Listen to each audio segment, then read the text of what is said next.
Many know about slavery, but few discuss paper genocide. We did not all come from Africa, and most of us have Aboriginal roots that were stripped away due to reclassification and miseducation. As a native Black American and a member of the Muskogee Creek Nation, I understand the importance of tracing your lineage. If you want to learn how to trace your genealogy and apply for tribal citizenship, go to nativeblackancestry.com to schedule a consultation. They don't want you to remember this. You not no slave, you indigenous. Fuck how they painted them Indians. You went to war with the French and the British, man. Quite frankly, you was kings, Merovingians. They took the women and men, made them prisoners, raised up the children to worship their images, set up a lab to the genes and they mixed them, and this shit get way deeper than your pigment.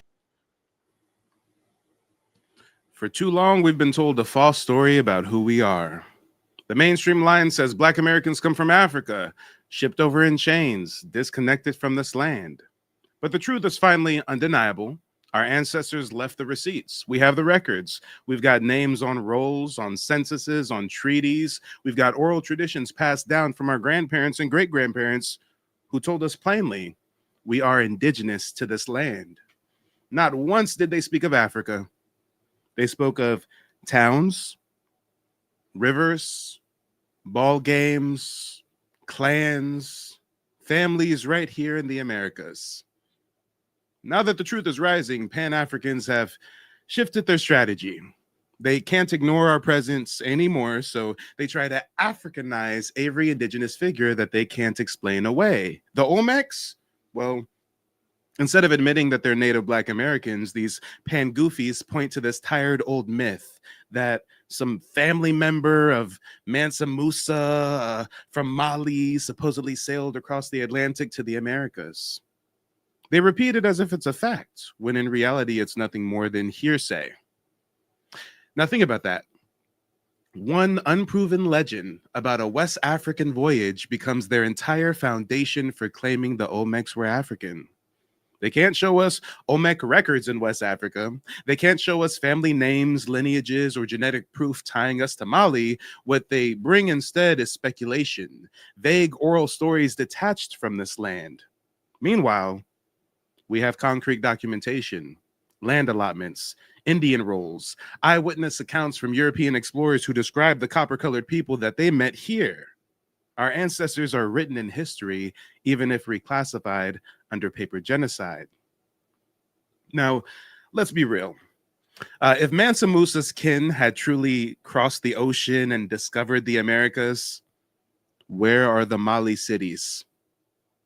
Where is the Malian language in our tongues? Where is the Malian culture in our traditions? It's not here because it never happened. Instead, what you see in the Olmecs, the Mississippian mound builders, the Creeks, the Yamasi, the Timucua, are continuous indigenous civilizations whose descendants still walk this land. Us. So when Pan-Africans cling to that Mansa Musa myth, it exposes how shaky their argument really is. They need a foreign king's relative to explain what our people already accomplished.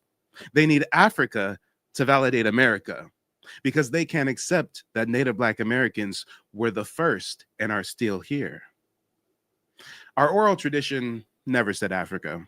Our records never said Africa. Our existence, our heritage, our ancestors' names etched in colonial documents, all of it says we are the indigenous people of these lands. And no recycled myth about Mansa Musa's brother, no attempt to Africanize the Olmecs will ever change that. So let them cling to their legends. We'll stand on the facts, the records, and the unbroken chain of tradition passed down to us. The truth is out. We're not African. We are Native Black Americans, indigenous to the soil, and that truth no longer needs anyone's permission to be spoken. Now that we've got some gems dropped early on, I urge you guys to smash the like button, subscribe to the channel, hit the Cash App or the Super Chat if you support the mission, and let's get into some of the new rhetoric coming from the Pan-Goofies, shall we? And in a little bit, we're going to bring up a couple of honored guests, and I believe they have some content to share with us as well, but Lord, it's going to get worse. And I'm not sure if it's ever going to get better. First, they said Black Indians. It doesn't exist. They said you guys are Wabos, you guys are pretendians. And now that we came with the receipts, now that we came with the proof, Now they're trying to say, oh, yeah, well, those black Indians, they really came from Africa a long, long time ago. All right, guys. Let's get into it. And let me get some fists or feathers in the chat if you guys can hear this audio when I start playing it.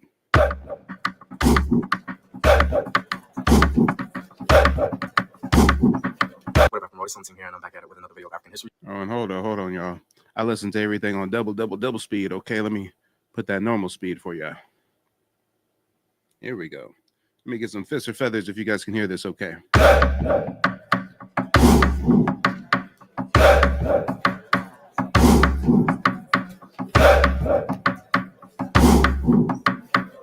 What up, African World? It's Home Team here, and I'm back at it with another video of African history, culture, and worldview. I've been doing videos for years now, and sometimes it can be difficult to answer all the questions I've been getting, especially from videos I've done like super long ago. So I thought to myself, you know, what better way to answer all of these questions and even critiques than to do a video on it. So in the future, hopefully I can do more of these videos. And one of my recent videos about Esteban Nico, it brought about a lot of discussion about Africans in America before Columbus and about the demographics of native populations in America.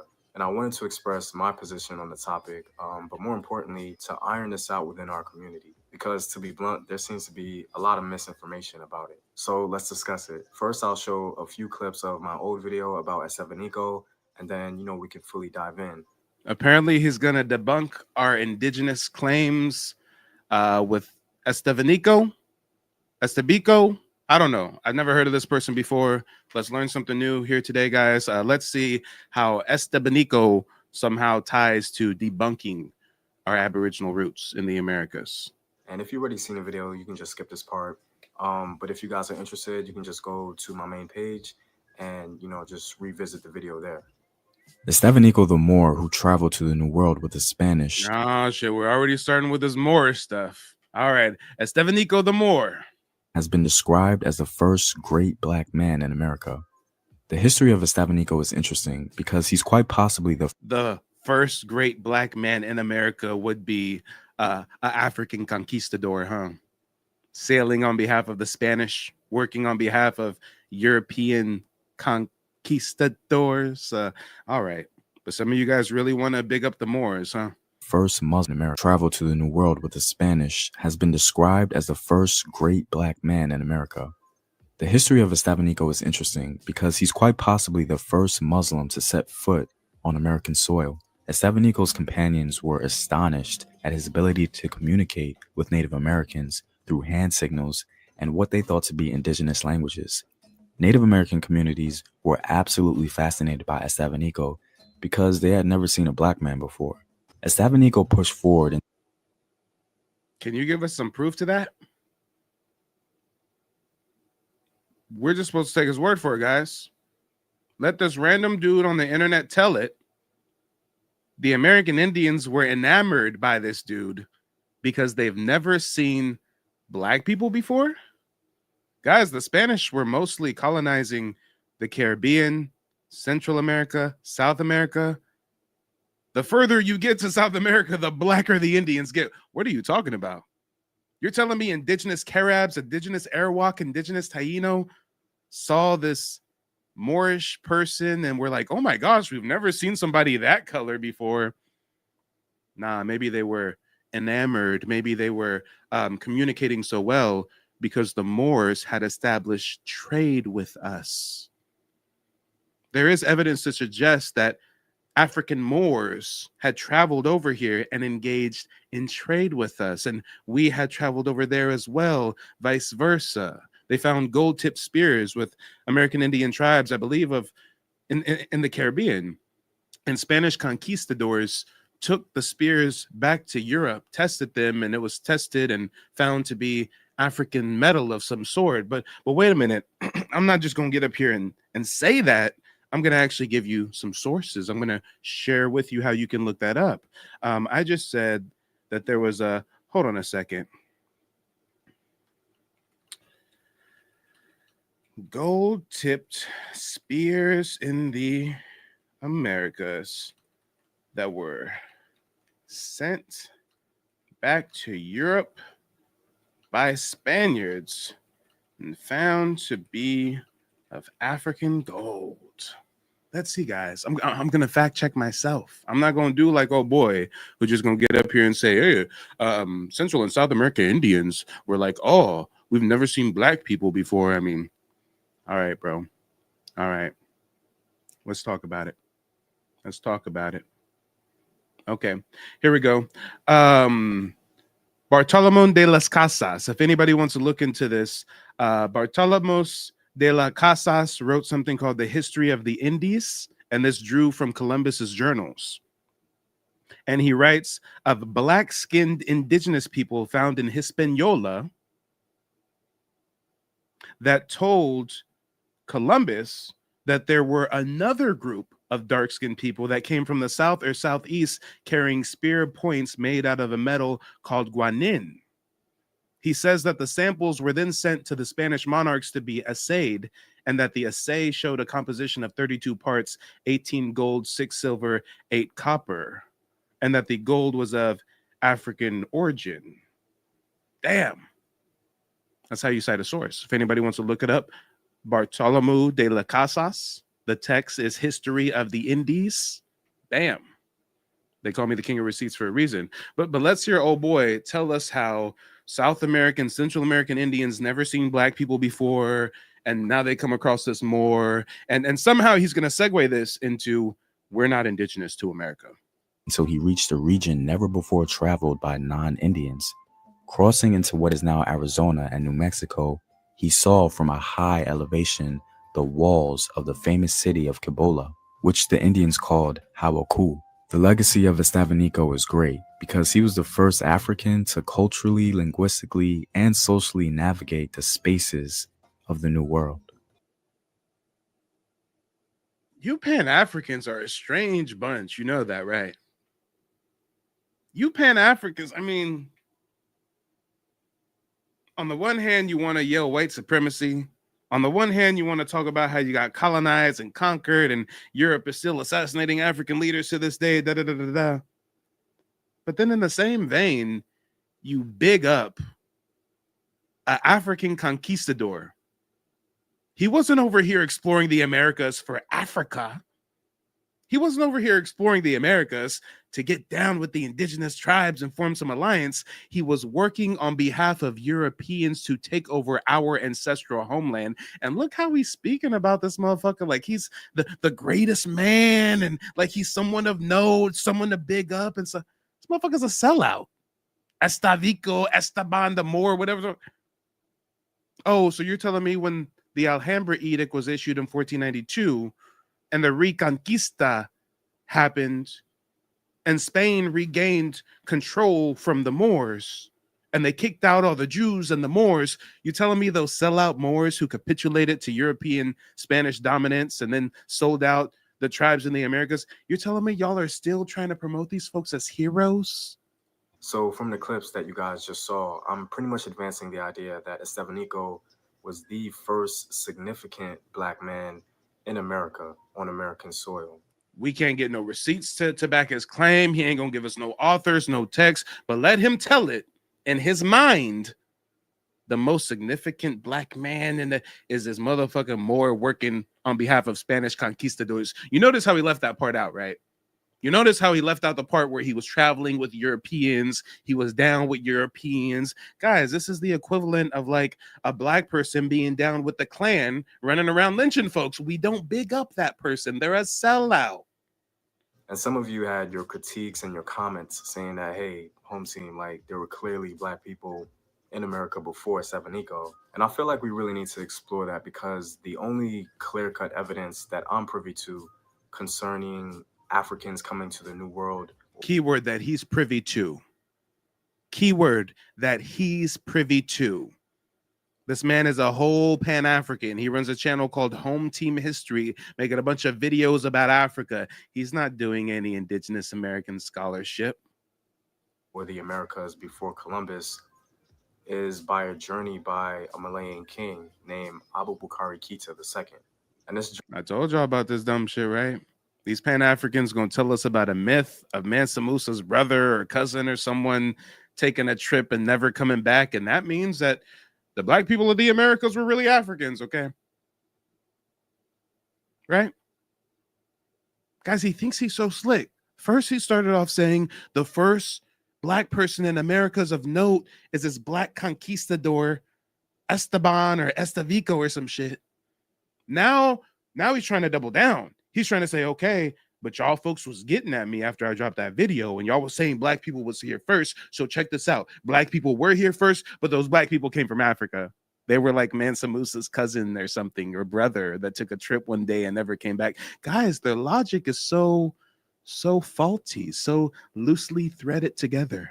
Journey wasn't an exaggeration or fantasy. Like, it's a clear-cut, documented fact. And it was documented by an Egyptian man, apparently, who had some sort of interaction with Mansa Musa, and he wrote down literally word for word what Mansa Musa told him. Now, oh, it's like a legitimate fact, and he like wrote down word for word what Mansa Musa told him, right? Can you give us the name of that text?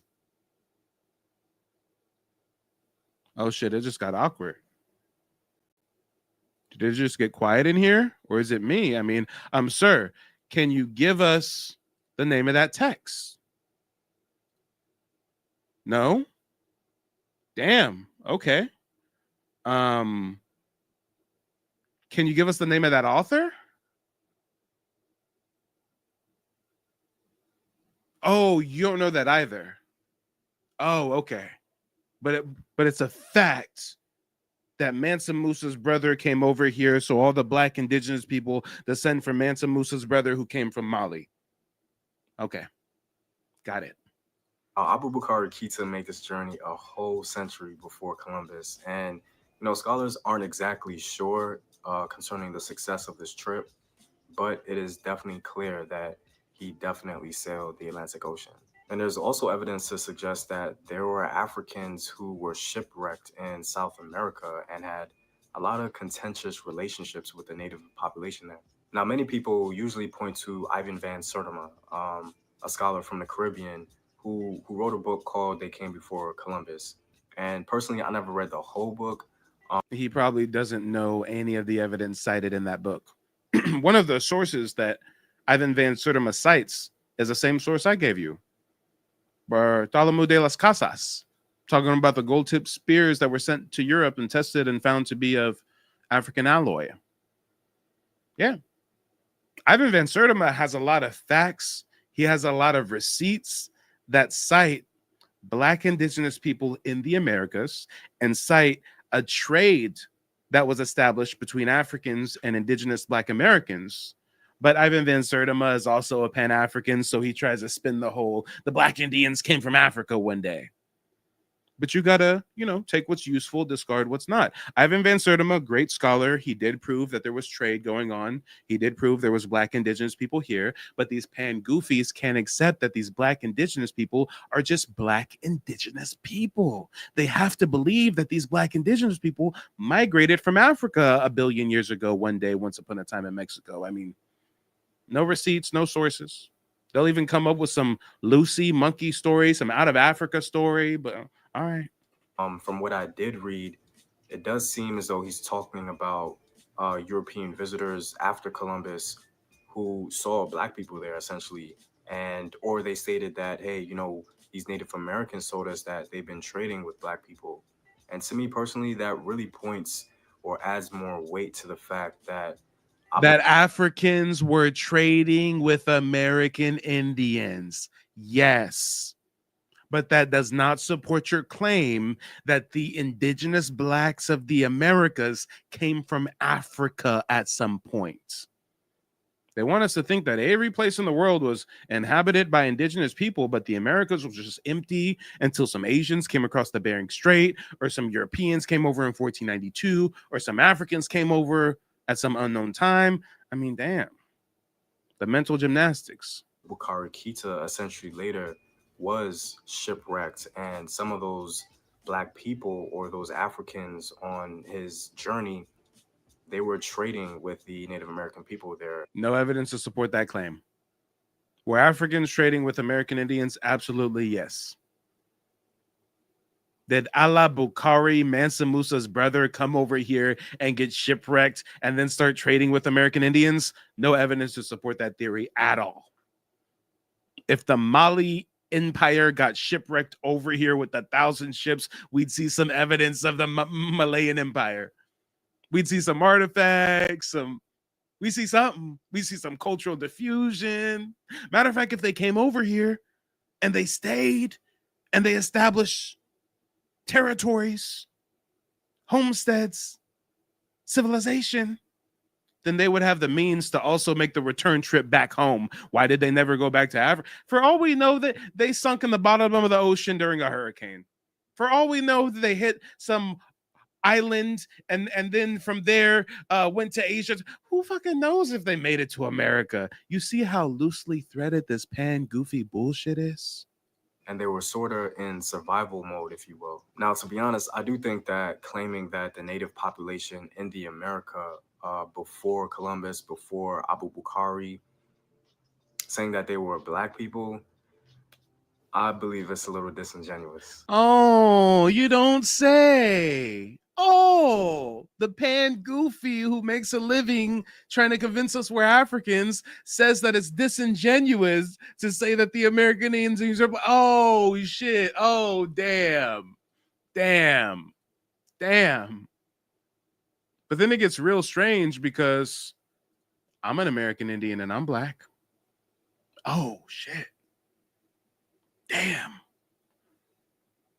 Not only that, but I wonder if the goofy will ever take his ass to Germany. I wonder if he'll ever take a trip to Germany and go tell the Germans that they're being disingenuous when the Germans, since the 1700s, paints depictions and statues in their churches showing the American Indians as black people. This is a church in Germany. You can go here to this day. Go see this for yourself. The church is called Galbenbad, St. Martin. This photo was taken in 2012. The statue is from the 1700s, and they even got a nice little label on it for us. Oh, look, this is America. This is a depiction of America. Damn, it's so disingenuous for us to say the American Indians are black, but the Europeans can say the American Indians are black.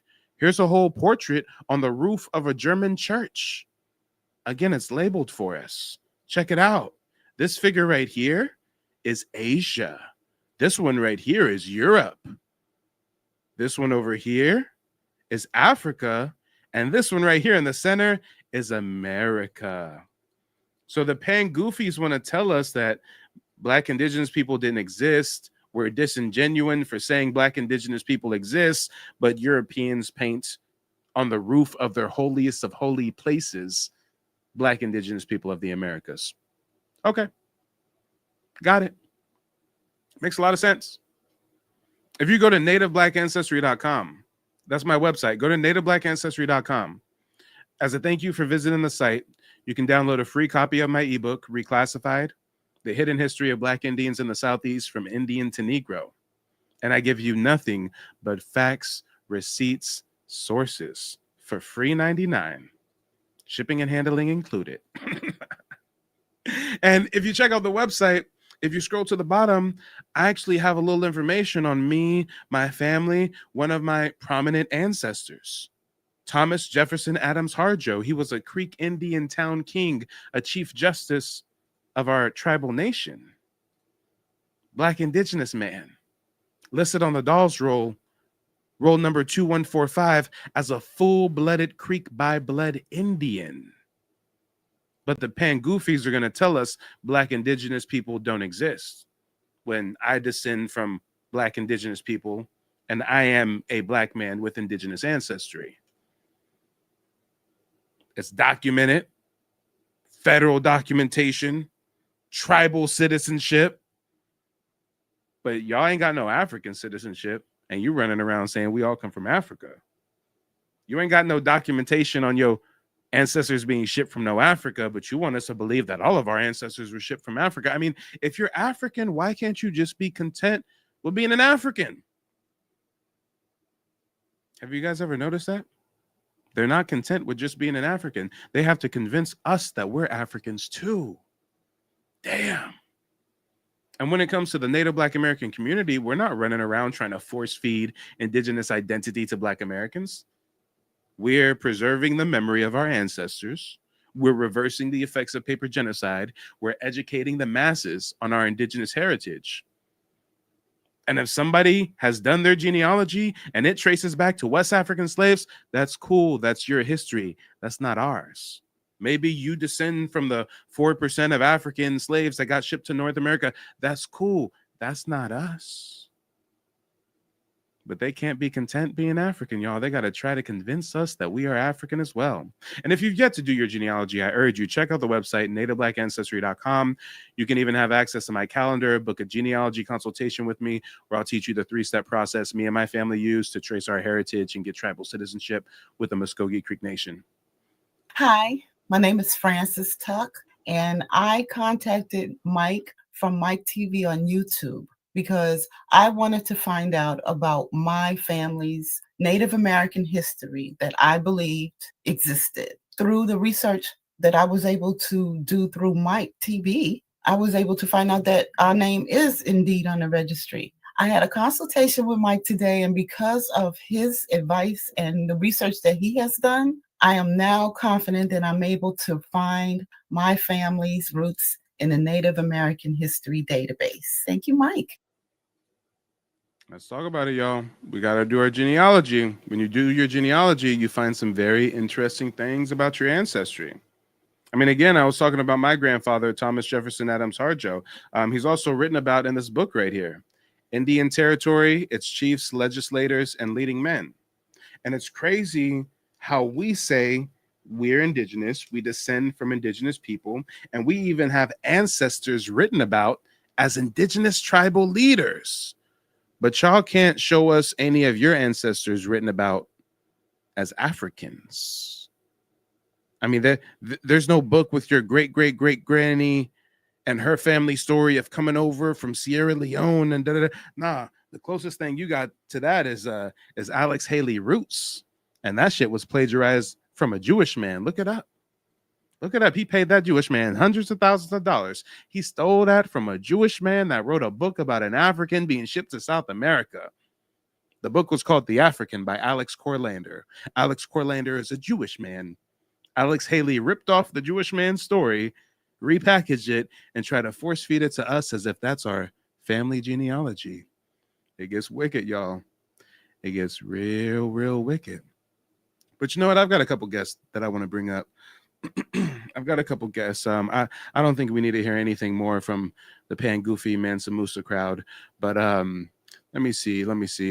Coming from the back to the front, we've got Empress in the building. Empress, how you doing? Hi, I'm doing all right. How you doing tonight, Mike? Oh, too stressed to be blessed. Or is it too blessed to be stressed? I don't know. I'm stressed out, goddammit. I'm stressed out. They're trying to tell us Mansa Musa's brother or cousin or uncle went in a boat this way, which means we all come from the Mali Empire. I'm confused. A myth, a prayer and a whim, malarkey, and a whole bunch of tether bullshit, if you ask me. I mean, there's no proof, there's no receipts. They just guessing at this point, making it up as they go. It doesn't make any sense. I mean, the African tethers and everybody else love to make up any excuse so why we are not who we say we are. And it's kind of funny. I mean, I'm enjoying it because I'm trying to see what they gonna come up next. But this is the first time I heard somebody say something about Mansa Musa and him traveling over here and all this stuff. And like you said, where are the artifacts? Where are these buildings? So a whole bunch of Africans from this great empire in Africa came over here, got shipwrecked, and they didn't build shit.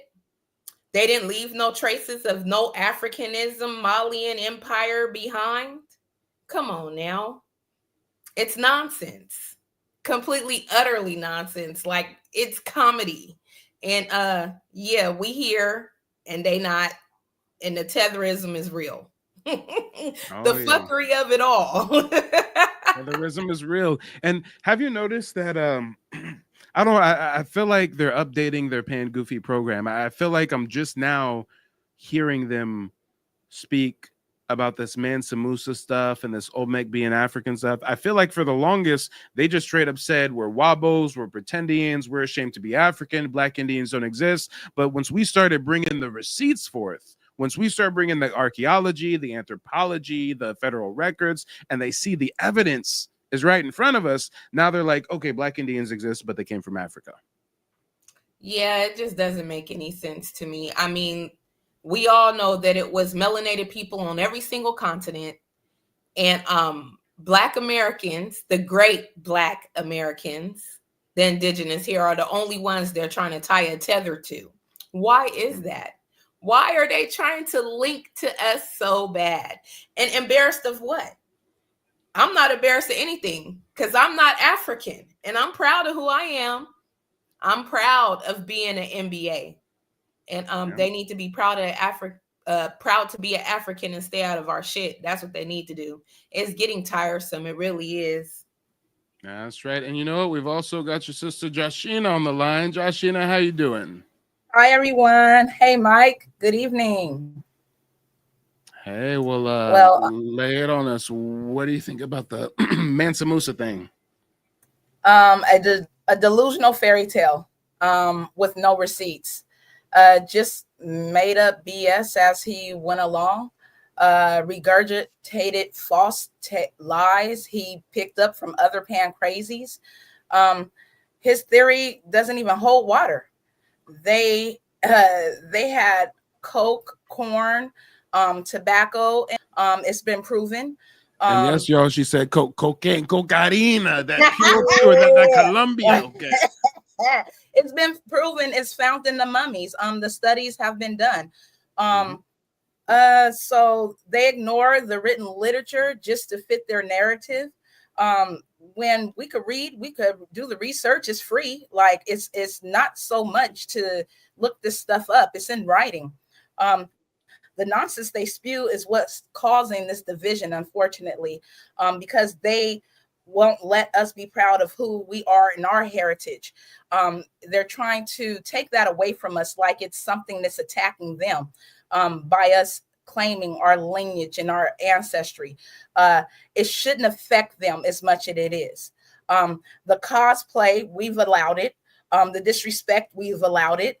But it seems like as soon as we try to separate ourselves and not even separate ourselves, as soon as we find out who we are, we haven't even tried to separate from them. What are they so scared of? But we're finding out who we are, and we're claiming who we are. And now there's a panic. The pan crazies are going crazy. It's one of those things that you just say, run around in circles until you hit a wall, because we're going to keep on going. We're going to keep on being loud. We're going to keep on waking people up, helping them find out who they are.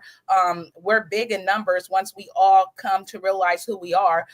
And that's what I think they're afraid of, is that they won't have that connection, because we're not calling ourselves African Americans no longer. That's one of those things that they take pride in. Like with our celebrities, they take pride in our celebrities. They don't care about us little guys that's, a common American, a common Black American. We're nothing to them. The disrespect is real. But when it comes to our celebrities, they idolize them. They obsess over them because of the money, and the stature of they have in society. They want to be close to success. So that's what they do. They leech onto us. They claim every successful piece of us that we have, but anything that they see as negative and non-culture, they say, "Oh no, that's not us. We're not Black. We're not like them Black African Americans." So when we drop the African out of our title, now you're offended. You should be happy. Mm-hmm. Yeah, you would think that they would be happy. They've been telling us for the longest that we're Yankees, we're Akatas, we're not them. I mean, those of us that do go over to Africa and visit or relocate, they get a rude awakening. But speaking of which, I know that you ladies had some videos that you wanted to present to the court of public opinion. So why don't we get into that content real quick? I think this first one was from Empress, right? Yeah, this one right here. She had a lot to say, but really wasn't saying shit. But I thought it needed to be showed to everybody to see how they really think about us, you know, how they feel about us, period, in general. You know, these are some of the things that they talk about us in their community after we didn't pave the way for them. But yeah, come on, let's get into this real quick. If only this reached the consensus of all African and Caribbeans, everybody from Jamaica, Trinidad, Haiti, and Africa. If this meet your And hold on, let's read the caption. It says, "Some Black American are calling for them to boycott African business. To my African, can we also agree to boycott everything that has to do with Black America?" Now, first of all, with that, we don't give a damn. Y'all trying to come over here and get everything we got. We ain't going over to Jamaica, Haiti, trying to cop shit. We ain't ordering nothing from off of Amazon from Haiti or Jamaica, and we ain't ordering nothing from Africa off of nowhere, trying to get nothing for them. So they could boycott over here all they want. They the ones taking the loss, not us. We got us. We always had us. And that's why they trying to get up over here with us, running over here from their shithole country to get up over here with us. Hey, the only business I've ever done with Africans, unfortunately, a lot of my drivers are Africans. You know, I'll get the Uber Black car, the Uber Comfort, and you know, a lot of these Africans are Uber drivers. So unfortunately, sometimes I have to deal with some must. Sometimes it's a chill African, and I ain't got no problem with them, right? But or another way I do some commerce with the Africans. I took a trip to Puerto Rico. And my lady wanted a Gucci bag or a something bag or something that I wasn't going to spend no thousands of dollars on. But guess what they had in Puerto Rico? They had a bunch of panhandling Africans. They have these little booths and they're selling counterfeit goods. And guess what? This chick was down to get a counterfeit bag. She was like, "Can you get me what I said?" African man, how much is it? He said like $40-$50. I said, go ahead. Here's $150. Get a couple bags, okay? Africans, I will not boycott you. If I'm in Puerto Rico on vacation and I can buy a cheap knockoff bag that satisfies a lady friend of mine, then I will get it from you guys because you are a good supplier of counterfeit goods, okay? But other than that, y'all don't really have any businesses that we frequent. I mean, I'm not eating oxtails at the Jamaican spot. Sometimes I'll go to the East Coast. A lot of them smoothie shacks are ran by the Jamaicans. I might get a, peanut butter banana smoothie or something. But guys, you do realize that you're not over here in America with a bunch of thriving, successful businesses like that, right? Yeah, it's just a couple of hair stores that I've seen. That's it that they have. And it's just like the Asians with me. I go up in there and I buy some shit and get up out of there because I know they don't be meaning the community no good. Now, like I said before, I met a handful of Africans that were actually cool and but I've met more that have been demeaning, condescending, downright evil and mean, and have their nose turned up in the air like they better than somebody, but they forgot where they came from and why they came up over here and how they got up over here. Don't nobody care about her boycotting nothing up over here. And if she wanted to be correct and at least show some respect instead of her saying, let's boycott them back. No, you get your people together and admit that you're wrong. Apologize. Get up here and apologize for how y'all done treated us and give us our props on what we then did and how y'all able to even get up over here and get a business open and do the stuff y'all do. You've been doing this stuff piggybacking off of us. Yeah, and in actuality, we could actually destabilize the whole true African American economy. Not that reclassification they put on us. I'm talking about the real African Americans. You African migrants coming over here, right? We can fuck y'all up in one move, okay? All we got to do is convince Native Black American women not to go get their hair braided by you. Say it again, because that's what fuels it right there. There's a couple of hair stores they have and the hair braiding little salons that they have, but they thought before they all came up over here, we wasn't braiding hair already. That MBAs don't know how to braid hair. No, we know how to braid hair. I'm a cosmetologist right here. I know how to do some hair and I know how to do some braids. You get what I'm saying? People go to the Africans. Oh, Africans really know how to braid. No, sister, we know how to braid too. Been doing it for some years. And my auntie had a salon and my dad's cousin had a salon and so on and so on. We know how to do our own hair. They're just going to the Africans because it's so, oh, they know how to braid some hair. We know how to braid hair too. And as soon as the sisters get it together and start going to Black American salons, they're going to be out of business. They keep on pushing, keep on doing that, and see how much they be out of business out here. Then they're going to be sniveling and crying online. Well, please forgive us. We did not mean it. We are all as one. Power to the people. They know damn well there ain't no other demographic of women in America that are going to them to get their hair braided. Consent. So what I got from that is that she's trying to claim basically that the African dollar is more powerful than the Black American dollar. Like trying to compete with us on who has the spending power when we have countries fighting over our spending power. I think there's no comparison. You guys send all your money back home to that country that you're not developing. Yeah, I don't think she wants to play big bank, take little bank. Yeah, because it's only what about it's only like 2 million. Hold on. Let's get into the video. Hold on. Let's see what she has to say. All of us that call out one day from work, all of us across the United States, all immigrants call out from work. Call out from work? All I gotta do is call ICE and you out the country. Yes. If they want to go to war, let's see what they can prove. And it's also all immigrants, like your businesses from all Black Americans. Simple as that. Don't let them go into your grocery store.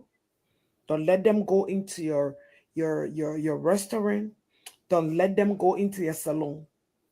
The highest level of achievement you African migrants reach in America is Uber delivery DoorDash driver.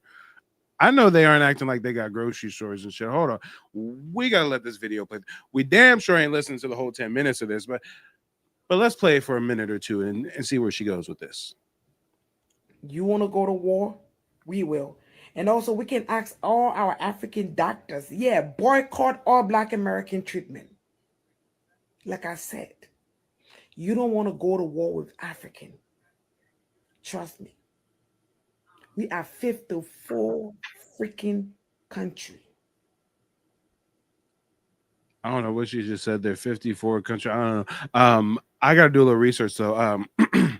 What percentage of American doctors are African?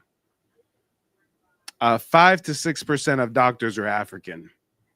So if you African doctors disappear tomorrow, we ain't tripping. I've never had an African doctor. Have any of you had an African doctor before? No. I'm not racist. No. If my doctor comes through and he's African, I'm not gonna be like, oh, is he qualified to do?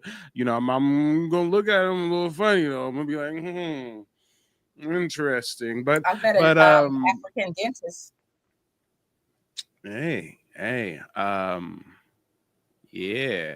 Yeah, and that's just a doctor. That's not even like a surgeon or anything. Like a doctor is just there to write prescriptions for the most part. The nurses do everything. Like, and if you African doctors disappear tomorrow, we will be A-okay.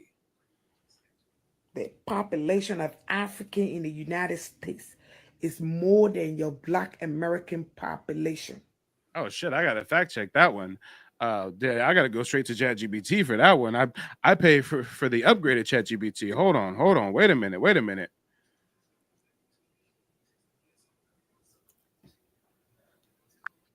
A African migrant just made the claim. Wait, hold on. Is my audio connected? ChatGPT, can you hear me? Hey there. I've got a. Wait, hold on. Mic check. Hold on, y'all. I gotta tweak my settings real quick. What's going on? Let me see. Settings. What is it? I've done this before. I think it's security. Where's security at? Privacy and security. Site settings. Here we go. Microphone. There we go. Now my microphone should be connected. I'll do the other voice thing. An African migrant just made the claim that African immigrants are a larger population demographic than Black Americans. Is there any truth to this? Let's see, y'all. I got to fact check this. She said they are stronger in numbers. No, the claim is not supported by evidence. The data indicates that Black immigrants, including those from Africa, are a small fraction of the total Black population in the U.S. It says there are 40 to 47 million people in the U.S. who identify as Black American, roughly 12 to 14% of the U.S. population. Among those, there's about 4.6 million African immigrants, which is only about 9% of the Black population. So, yeah, she just getting up here lying. Just so you know, that's the reason why 64% of the Democratic vote is immigrant. And I'm not going to fact check that. I agree with her, and it's probably immigrant because the Democrats let all you immigrants over here for free 99 and give you free hotels and free debit cards and all kinds of shit. Out of that 64, 54 is Black. So Black America. Yeah. Half of the immigrants fleeing over here are from Africa. Yes. Okay. You don't want to go to war with us. At this point, I don't care if you're a Democrat or if you're a Republican, because the stupid Black Republicans that Hold on. Is this her actual profile? With the stupid African Republicans or Black Republicans. No, hold on. This account right here, Ella who? Is this her actual account or is this someone else who like shared this video? I'm not sure. Hold on, I gotta do some investigative research. Nah, I don't think this is okay. This ain't her account. Hey, I ain't even gonna lie, y'all. I was about to call ICE. I was about to make a report. Okay, I was about to put my tax dollars at work, y'all. I was about to Google ICE hotline. I was gonna give them her TikTok handle. There is a migrant over here making threats against the Native Black American community. I was gonna call 1-866-DHS to ICE to report suspicious activity related to immigration or custom laws. I was about to do it, y'all, but I ain't got the right account. I'm over here about to get this sister. Oh, wait, hold on. I think I got it. Love means everything one. Is that it? Let me see. Love means everything one. Oh, that's a bad wig if that is her. Jesus. Is this her? I can't tell. Oh, it looks like an African. Is that the same African girl? She must have been stress eating if that's the same one. I think it's a different one. All right, listen. As much as I want to call ICE, I ain't gonna call ICE on the wrong African, y'all. I'm gonna verify I got the right migrant before I put in the call. I'm not full on Karen like that. I think that this is a different Bush baby, so I'm just gonna leave it be. It kind of looks like her, but looks like a chunkier chicken version. I don't know. Since I can't verify the identity, we just gonna let that be, okay? I'm gonna turn the other cheek. But Lord knows, I was about to call the hotline on speakerphone, on God. Right hand on the Bible. Come on. Let's get into the next video. Next video is from Janisha, right? Yes. So this one right here is them calling all. They're calling out all their homies. They trying to gang up on us right here. So this is them saying that they need help from the whole diaspora to deal with the Native Black Americans. Dang, they got a form like Voltron. Africans are fucking cowards, y'all. So they out here making videos calling for Jamaicans and Haitians to come support them in their fight against Black Americans.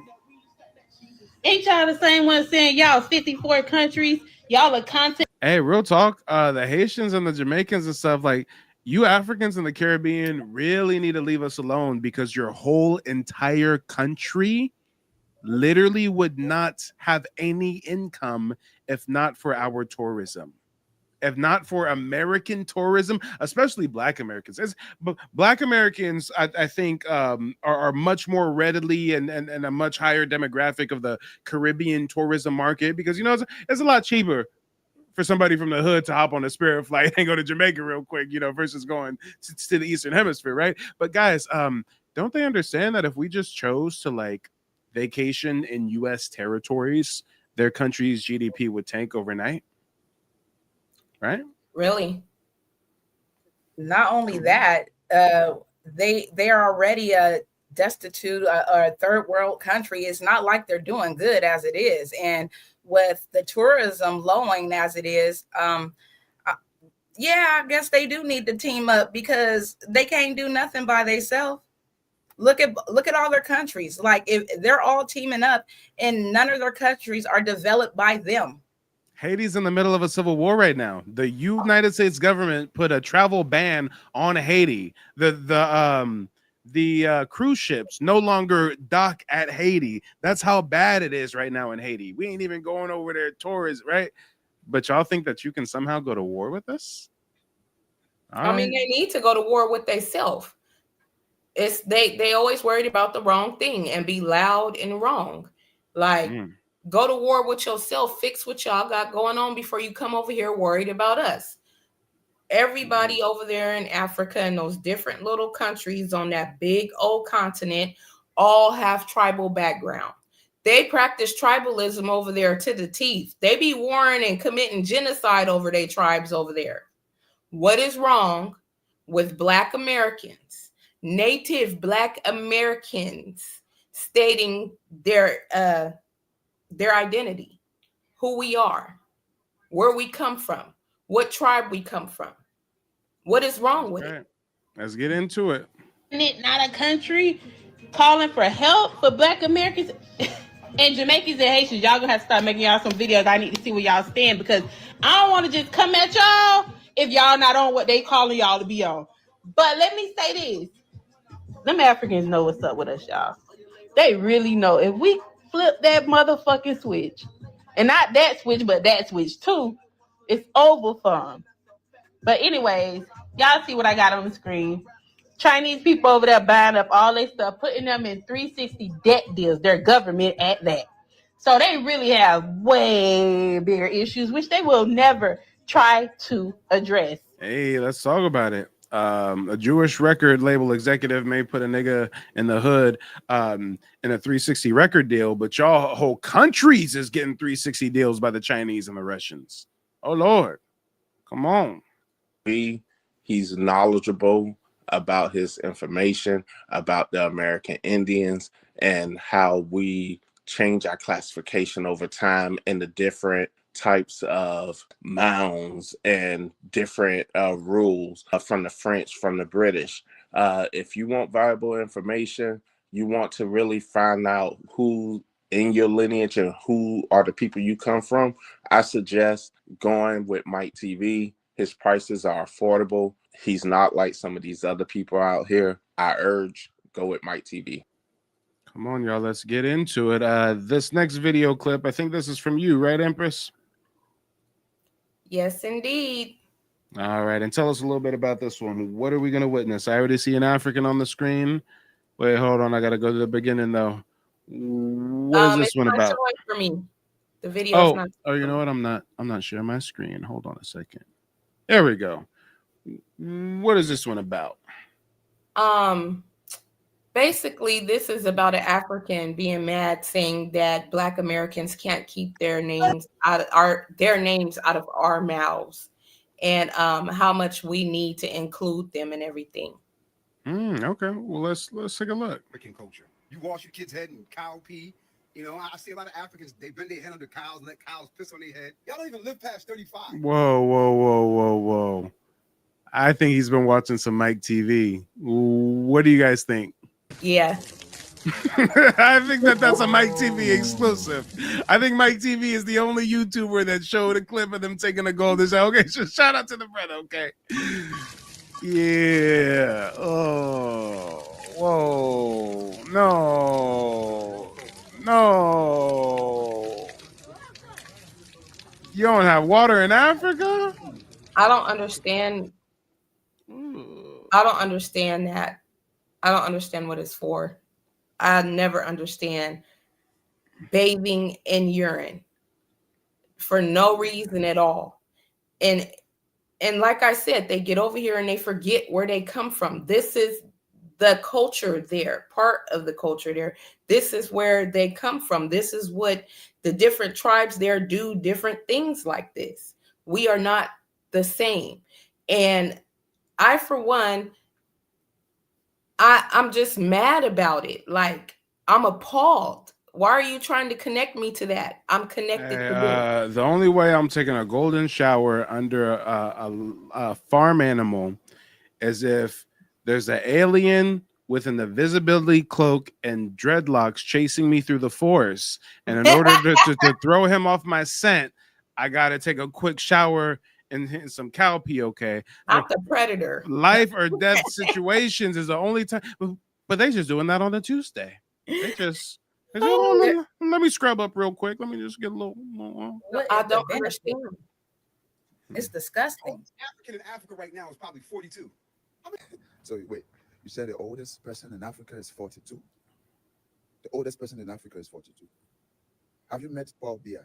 See, and this is the sad thing. Like, they're so infantile in like culture and society and communication that they don't understand he was like making a tongue-in-cheek joke. He doesn't mean like they literally only live to 42. But the African is now like, gotcha. Actually, there's some of us who've reached 92. Oh, you're wrong, you stupid Black American. It's like, bro, no, he was joking. Like, they really don't understand our language here, how we are.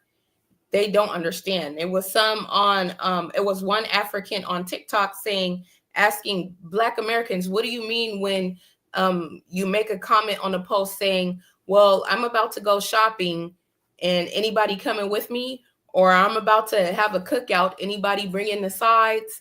They don't understand that means we don't give a fuck about the post or what's going on in the comments, and we minding our business like it don't mean anything.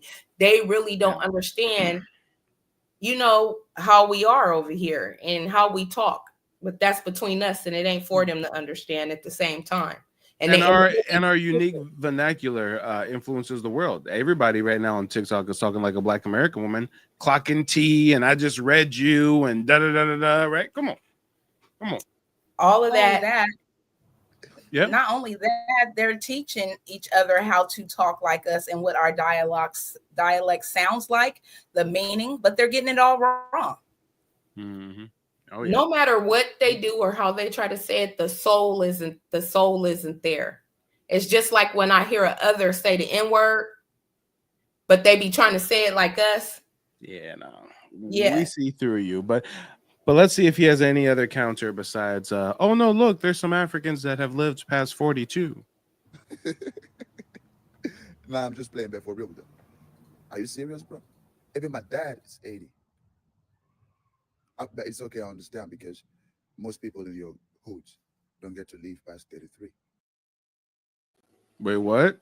So homie made a joke about Africans probably not living 42, and then he's like, oh no, we live longer. And guess what? Most people in your hoods don't live past it. Motherfucker, don't you have a coup to run from? Isn't there a village in Africa right now that just had 11-year-olds run through with AK-47s and take out every man, woman, and child in sight? Don't you have Bill Gates injecting your woman to make them not have babies?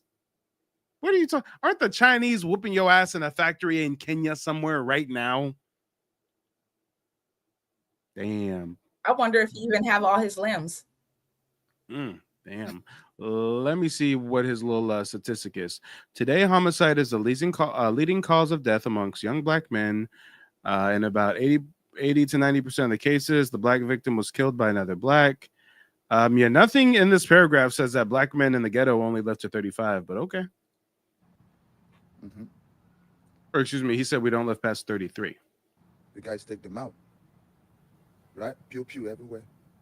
That's why you think we don't leave up. Pew pew everywhere. You cannot compare American gang violence, a couple niggas running around with Glocks and switches, to you guys running around with whole grenades and AKs and ARs taking out whole villages.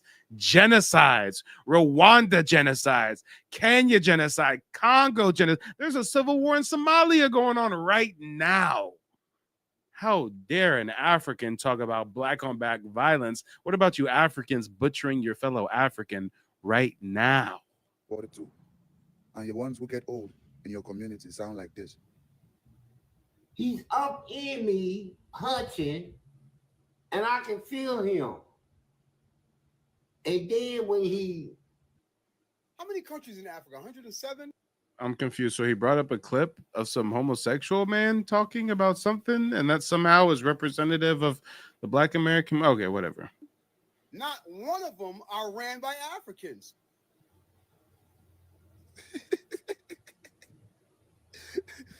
And you are allowed to vote, even procreate. 107 countries in Africa.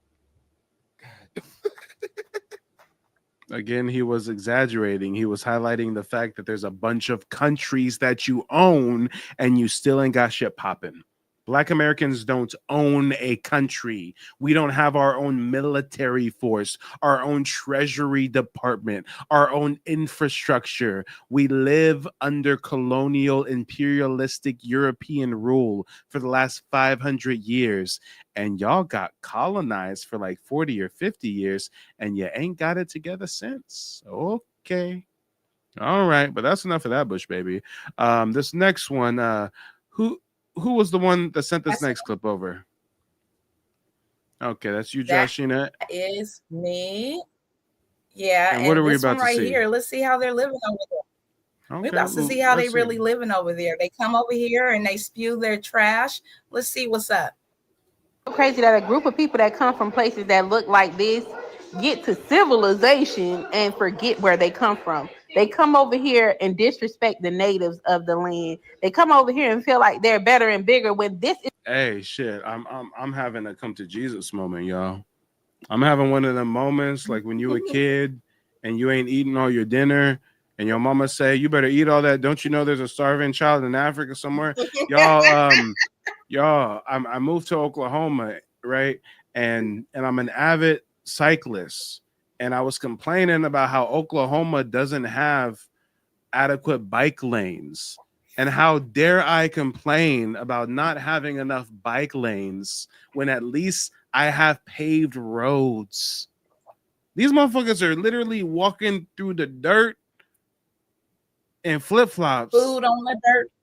Barely got Wi-Fi last week. And as soon as they get on Wi-Fi, they want to get on TikTok and tell us that we ain't shit. Okay. This is what y'all come from. This is what y'all come from. Y'all couldn't cultivate this. Y'all got all the brilliant minds, but y'all couldn't get past this. This video is within the last year. Y'all still living like this. Y'all fucking parents is probably still in the village. And y'all on here trying to talk shit to Black Americans. Damn. This has to stop. So not only are we boycotting their business because they like, oh, do it now, do it now. And our indigenous ancestors were living in houses on top of pyramids along the river for thousands of years. And y'all are in Africa still living like this. Okay. Yeah. What's this next video about? Who sent this one over? This next video is a sister who was commenting, replying back to somebody who said that gap teeth was a trait from tribes in Africa. But she went and she pulled up the receipts to show that gap teeth is also a trait here for the Native Black Americans here. And it was known, and it's known to point out exactly which tribe you're from, and it's considered a beauty trait. They considered it to be as such of a beauty mark when you had gap teeth, especially in the front. Well, let's get into it. Gap teeth, especially a gap between the two front teeth called diastema, has been observed as a distinct and culturally significant trait in many populations, including Black, Indigenous Americans, and some Native American tribes who mixed with them. Okay, so she's reacting to this guy's comment on the top right where he's trying to say that gap teeth is an African trait. Got it. A diastema is often inherited, meaning it runs in families. Among Indigenous Black Americans, particularly those with Afro-Indigenous heritage, it's common due to blending of genes from southeastern Native tribes like Cherokee, Creek, Seminole, or Choctaw. Me, Hello, West African lineage and pre-colonial indigenous groups already present in the Americas before contact with Africans or Europeans. Many of these populations carry facial bone structures that allow for a wider jaw or palate, which can lead to spacing in the teeth, especially in early childhood. Who else has it? It's also common in West African populations like the Fulani, Yoruba, Akan, and in some Caribbean and Gullah Geechee lineage. Some Southeastern Native American tribes, especially those who intermarried or adopted Black Indigenous individuals, also carry this trait, though it's less often documented in Eurocentric dental records. In Black American communities, especially those who descend from non-enslaved or blended lineage, this trait shows up more often than average, sometimes tied to certain families, names, or regions. The culturally significant roots. In Black Indigenous cultures, gap teeth were never considered a flaw. They were a sign of beauty, uniqueness, or high spiritual power, sometimes thought to signify a powerful voice used in griot or storytelling traditions. In some Indigenous and African spiritual systems, a gap was believed to show someone with the gift of words or an ability to speak to spirits or lead others. Finally, colonial impact. Colonizers and missionaries viewed gap teeth and other ethnic features as primitive or undesirable and pushed this dentistry to close the gaps. As a result, many Indigenous Black families stopped passing down the cultural meanings, but the traits remained. Like, what are you talking about? What are you talking about? My great-grandfather, who was a native, had a gap tooth as well. Almost everybody in our family. My mother, who is Cherokee, had a gap. My father, Seminole, had a gap. Black Indigenous people carry that trait. It doesn't all come from fucking Africa. Yeah, big facts. My son got a gap. I had a gap. It was much more prominent before the braces, but yeah, I've never looked into that. I've never researched if that is prominent amongst Black Indigenous phenotype, but she did the research and clearly it is. Yes, I love I that. was told by my dad that, you know, it is a sign of high spirituality. You know, and I was young. I just took it like he was trying to hype me up because I wanted braces. But I was always told that it was a very meaningful thing in our culture. And he also had a gap. When I got older, I got proud of my smile. It's very unique. It's very beautiful. Everyone doesn't have my smile. And everyone can't look as good as I do with my smile. And we don't look like the Africans with the diastema. It's a whole difference. They teeth go like that. I got straight teeth. Yeah, so it's a big difference on the diastema. So just had to say that. Yeah, most definitely. Shout out to Gigi. Thanks for joining.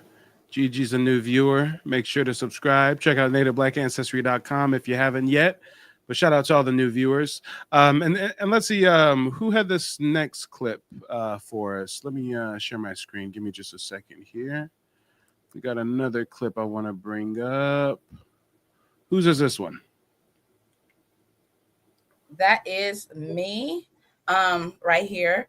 And this is a man that's going to tell us how the relationship is between us and African Americans and Africans through his experience and the way he just views the relationship as a whole. Okay, well, let's jump into it. Listen, please stop referring to yourself as African American. That Pan-Africanism, that whole movement to unify Black Americans with Africans, listen, that's a hoax. They want a destiny swap with us. They want to take our culture and our dollars and take it back to Africa. You see what they did with the Essence Festival.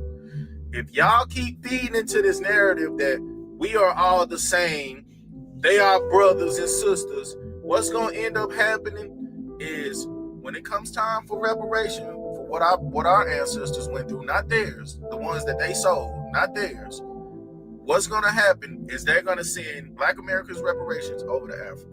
and they are not our friends, they are not our allies, and I hope y'all can realize this and wake up.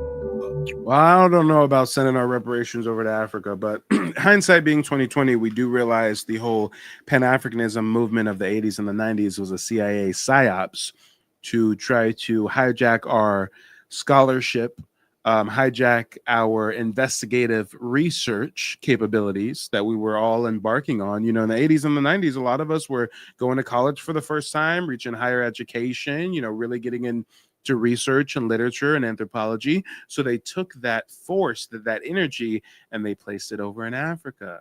Oh, you know what, guys? Really, we didn't want you to know this. It's a super big secret, but we're gonna tell you now.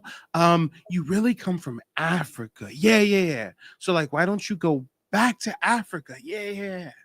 Come on. Simple hijack to try to keep us from fighting from our indigenous homeland, but That's after yeah. that, Mike. That's after they showed us all those images of the big belly kids and all the flies and the gnats that wouldn't leave their eyeballs, and then they try to say, "Oh, that's where y'all from." Mm-hmm. We built this country. Like, are Come on. you serious?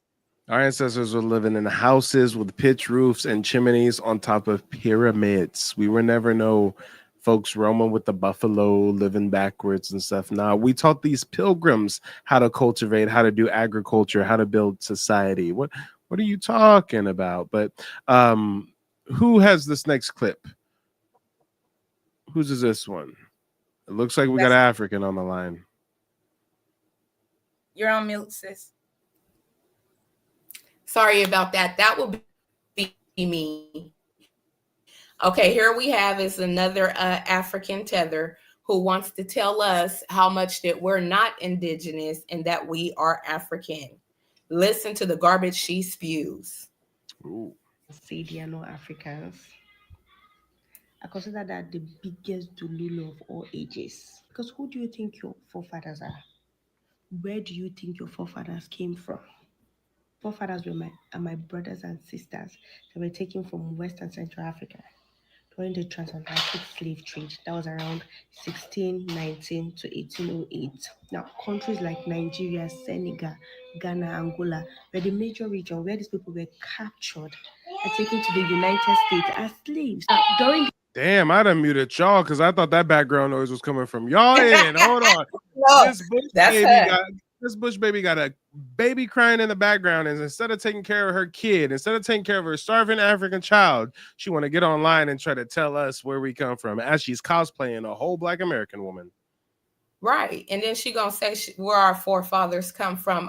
My forefathers is Muskogee Creek and Choctaw. I don't know what she talking about, and a little bit of Blackfoot too. I don't know what she talking about. Trying to make me an African. I ain't no African. Yeah, she tripping. this period, most of my sisters were raped and they gave birth, right? Good.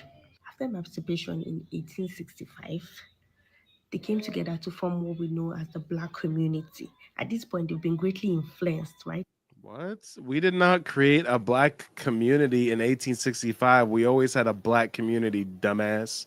While we were under French rule, we still maintained a Black indigenous community. When we were under Spanish rule, we maintained a Black indigenous community. When we were under British rule, we maintained a Black indigenous community. She thinks we created a Black community in 1865. Oh my! Oh, hey, I'm low key, high key impressed that she even knew emancipation was 1865. I mean, round of applause for at least knowing that much, because that normally you Bush babies don't even get that far. But this is crazy, y'all. This is crazy. To be greatly influenced by the new environment, and one of these influences is evident in the way they sound when they talk, which is completely normal because I am a Nigerian raising my child here in Canada. When my child a Nigerian raising her child in Canada. I wonder why you didn't want to raise your child in Nigeria. Hey, for whatever reason you didn't want to raise your child in your ancestral homeland, you've got 53 other African countries. You couldn't find a single African country to raise your child in. You wanted to come all the way to America? You had to come to North America, to Canada, to our ancestral homeland? Oh, Lord. This is weird, y'all. Not one country could she go to. She had to come all the way over here, like you said. And why, if that, this is what it is. If they claim that they're us, right? And that they did all this, right? Their ancestors, they're trying to say they have the same ancestors as us, which is false because they sold off what Africans did come over here. So the ancestor shit, that shit been cut off. That was cut off once they got on the ship. Why Africa look like that? Why it's only a few countries that look modern? Why the streets ain't paved? Why there's no water system over there? No, Why hold they on, still have to dig sister. wells? Wait, hold on. I gotta respectfully correct you. You said, why is there a few African countries that look modern? They don't even have a few African countries that look modern. They have a couple African countries that have a couple decent spots of town. They have a couple African countries that have a couple of cities that have paved roads and Wi-Fi. Right. I mean, where's Wakanda? Yeah, why isn't it built like the infrastructure here? Because we did this. So if they're so-called us, why it don't look like over here, over there, all over? Why isn't all 54 of them countries over there built up? They can't blame it on the colonialism because that was a very short period of time. So they saying they saying they We weaker. built America. Slaves literally built the White House, and they'll try to say, well, no, well, like, yeah, your ancestors built it, but like they were slaves when they built it. They still built it. And it's 2025. You have dozens of African countries, and you can't even get a hold of some powdered cement. Mix that shit with some water and get some paved roads in 2025. Ibrahim Traore, the dude who did a coup, I forget which country, he just did a coup, and everybody's talking about he's the next revolutionary African, okay? I applaud him for at least getting a hold of some cement and paving some roads. That's the most revolutionary activity that they do in Africa to this day. Their biggest revolutionary is a motherfucker who did a coup, and it resulted in him being able to finally pave some roads. That's their level of accomplishment. Well, if that's what they got to do to get some shit rolling over there, I advise all of them all to do a coup, because all of the people that are in power over there are obviously corrupt and just pocketing whatever funding that they get whatever money they make to themselves, and they're not putting it in none of their infrastructure and none of the building of their country. So they need to do a coup in all of them, as far as I'm concerned, and get it rolling so they can stop rolling their ass up over here and fucking with us. Absolutely. He wouldn't sound that's because he has been influenced by the environment where he found himself, where he's growing up in, right? Now, does that make my child not Nigerian or non-African just because when he talks he sounds Canadian? No, your child will be a Nigerian Canadian. Your child will be a Canadian citizen who descends from Nigerian migrants. What are you talking about? I'm confused. I'm losing brain cells just even listening to her. What is this next one about? It looks like we're getting into some of our accomplishments. Yeah, this one right here is more like a comparison of the intelligence and the inventions. Like, if all of the intelligence and all the smart people are over there in Africa, then why are we the one that's inventing all of these modern technologies? Let's get into it. If Americans were Africans, then Africans would be as influential as us. Africans have not had any influence on the world compared to us. We have created most of the world's inventions from black-skinned people. They're a whole continent of 54 countries, and they cannot compete with us invention-wise. It's sad. Really let that sink in. We are only 13% of the American population, but we have created so many inventions. We have had such a heavy impact on the world. They are 54 countries, over 1 billion people, and they cannot compete with us culture-wise or invention-wise or influence-wise or fashion-wise or lingo-wise. These people have to come to what we've built in order to get a leg up. Facts, and then some. I mean, there's 47 million of us in North America.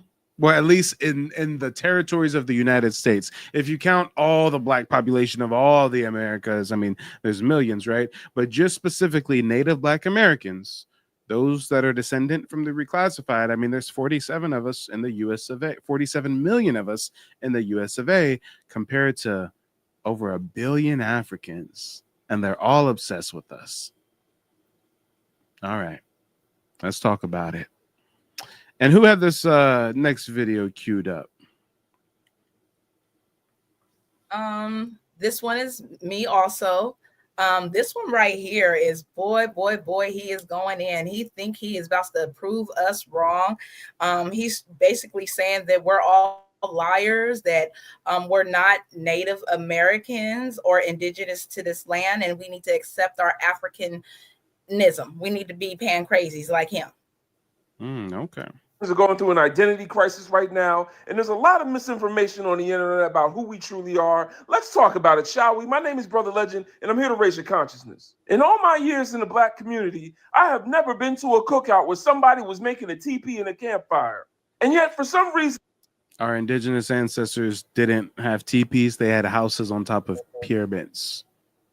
And in the past 4 years, I have seen more and more Black people in America say that they are Native, Indigenous, or Aboriginal. Because finally, for the first time, we have access to the information at a rate that we've never had access to before. So a lot of people are participating in what we call the Grand Awakening. They're realizing, wait a minute, my uncle, my grandpa, my grandpa, they did say that we were indigenous. So wait a minute, if these folks raped us and pillaged and stole our land and all this stuff, you know, they would probably also lie about us coming from Africa. Wait a minute, when I do the research, when I even ask ChatGPT, I mean, they give me documents, federal laws, census records citing Black indigenous people. I mean, hey, the evidence is out there, but let's see what the Pan Goofy's got for us. To America.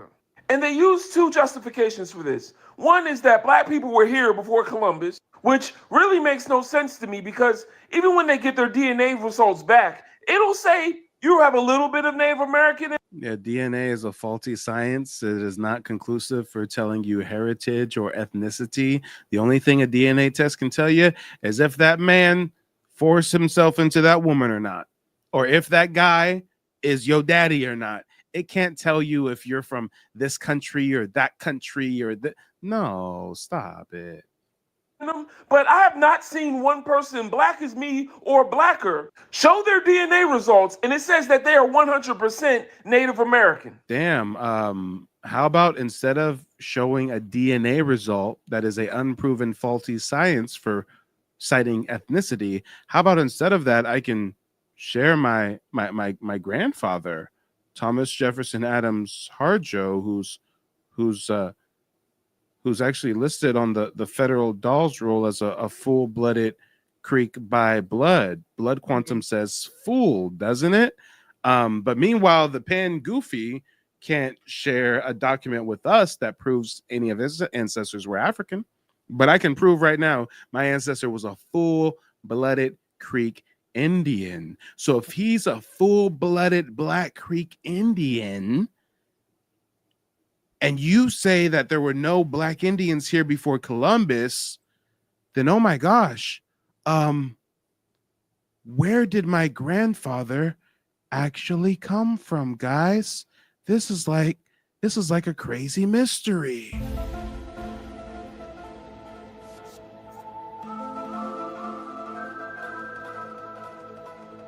I mean, the Pan Goofies say Black Indians were not here before Columbus, but I'm literally showing indisputable evidence of my ancestor being a Black Indian. So if he didn't get here from before Columbus, did like a UFO drop him off from Mars, or like what exactly did he come from? The inner Earth, the hollow Earth? I mean, what's happening? I'm confused. Where did he come from? If he's listed on federal records as a full-blooded indigenous man, I mean, these Pan-Africans are confusing us. They're giving us more questions than answers, aren't they? I mean, the whole reason you're saying you're not African is because you're saying that you didn't come here through the transatlantic slave trade. So then why do you have African DNA? The second thing that doesn't make sense to me that I hear pretty often is when they say that you've never seen a slave ship. Slave ships don't exist. And my question to that is, how do you think white people got here? Can anyone find the Mayflower or the Santa? Yeah, they've actually did a recreation of the Mayflower. I think they actually have a recreation of the Mayflower as a tourist attraction to this day. So yes, the boats that the Europeans fled here on, those boats are around more or less. Hold on, I think this is a more modern. Here we go, Plymouth full scale recreation. Damn, of the hundreds of ships that made the transatlantic crossing in the 1600s, she is the ship we remember. 300 years later, on June 13th, 1957, a full-scale reproduction arrived in Plymouth Harbor, Mayflower 2. But they can't show us a full-scale reconstruction of a slave ship, huh? Okay. Maria? Like, how far are we willing to go into denying our own history just to avoid acknowledging our painful past? Are we going to deny other people's history too? Oh, how are we denying our painful past? Do some of us have ancestors who were enslaved? Yes. Were they Africans? No. They were indigenous people, destabilized, detribalized, and enslaved in place. And actually, a lot of us descend from people who were never enslaved at all. We look up our genealogy and we find ancestors with land patents, owning hundreds of thousands of acres of land and shit. I mean, not all of us even descend from slaves, but these pangoofies haven't even done their own family tree, but they're going to dictate genealogy to us. But they don't want us to know who we truly are. That's why they keep it hidden. Then why is it that every pretendian is alive and well, but the scholars that taught us we were African are the ones that got unalive or silent? No, Martin Luther King Jr. never taught us that we are African. And Malcolm X never promoted that we were African.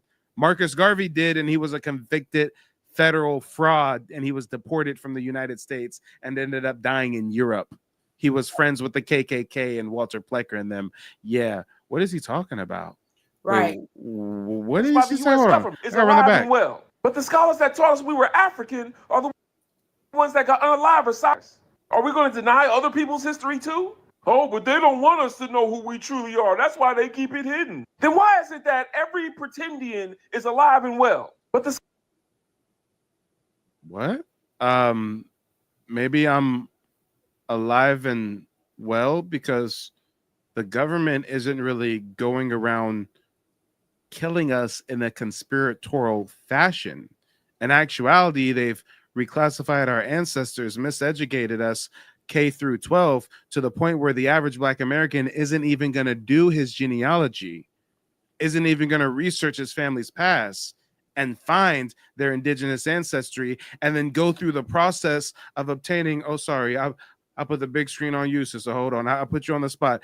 The average Black American isn't even going to trace their genealogy, isn't even going to trace their ancestral roots, isn't even knowledgeable about the process of obtaining tribal citizenship. So why would the U.S. government have to go around killing us when they've already done such a sufficient job miseducating us, reclassifying our ancestors to where we're not even going to look for these indigenous ancestors? We're not even going to look for these land patents. We're not going to look for these dolls roll applications. Hold on, y'all. I got to change the background blur. I do this for real. I'm a professional genealogist. I meet with hundreds of Black Americans and have hundreds of Black Americans that I've guided through genealogical research. Yeah, we're not even going to look for these documents proving that our ancestors owned how many acres on this ancestor? Is this how much? Hold on. Where was it? 80 acres for this one, huh? We're not even going to research and find that our ancestors were indigenous people that had over 80 acres given to that one. This one got allotted 80 acres as well, right? We're not even going to look for this because we're going to believe roots and believe this Pan-African psyops, right? This ancestor got 160 acres of land, right? Okay. Federal paperwork we're looking at right here, right? We're not even going to do the digging. We're not even going to look for this because we've already been miseducated, reclassified, made victims of paper genocide. So why is he really going to try to promote some, oh, well, if the government didn't want you guys to know this and now you know this, then why aren't they killing you? The average Black American does not know this.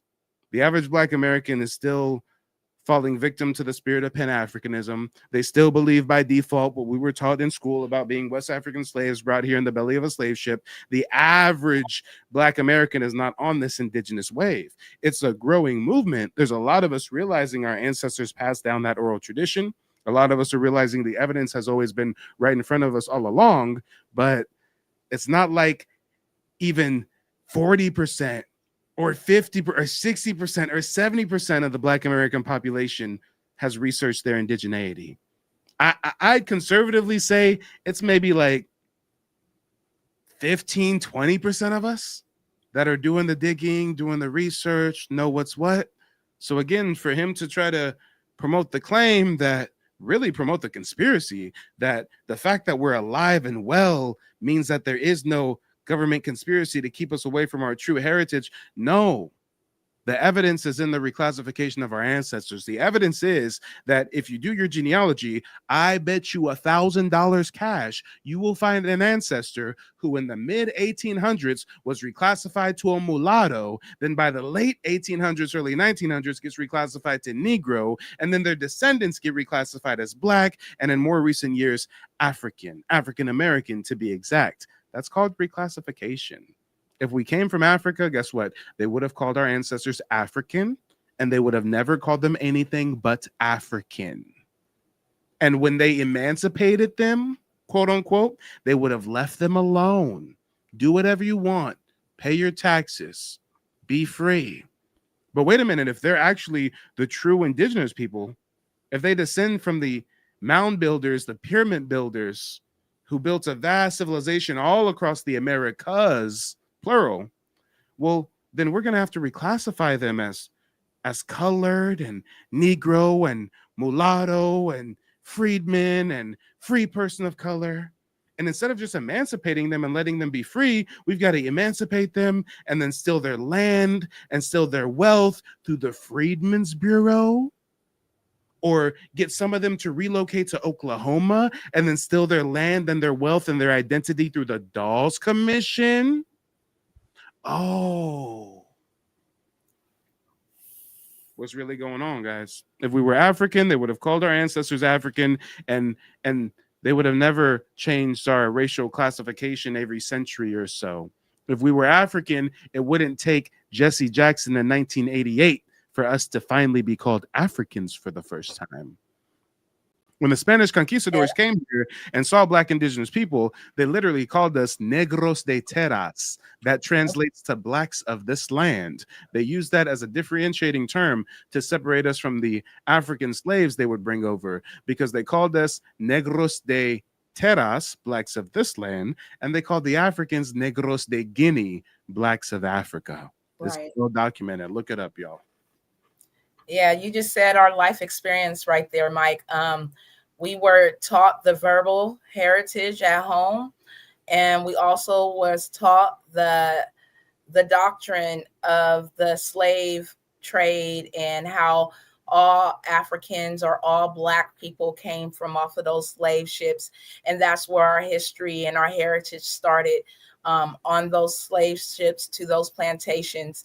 And oh, wait, hold on. There's more, though. Star Child says they reclassified us so often to confuse us. Guys, I forgot one more thing. If we really descend from the pyramid building ancient indigenous people of the Americas, then guess what? Not only would they reclassify us and enslave us and massacre us and Jim Crow us and redline us and stuff, but you know what? If there was such evidence out there of our indigenous roots, then you know what they would really have to do?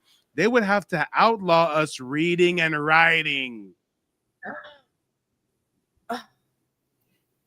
If there's documents from the 1700s citing Black indigenous people, if I can pull up Spanish journals right now from the 1500s citing Black indigenous people in the Americas, then the only way they can really hide that history is if we can't read and we can't write. Guys, look it up. This is called the Philosophical and Antiquarian Aboriginal History of America.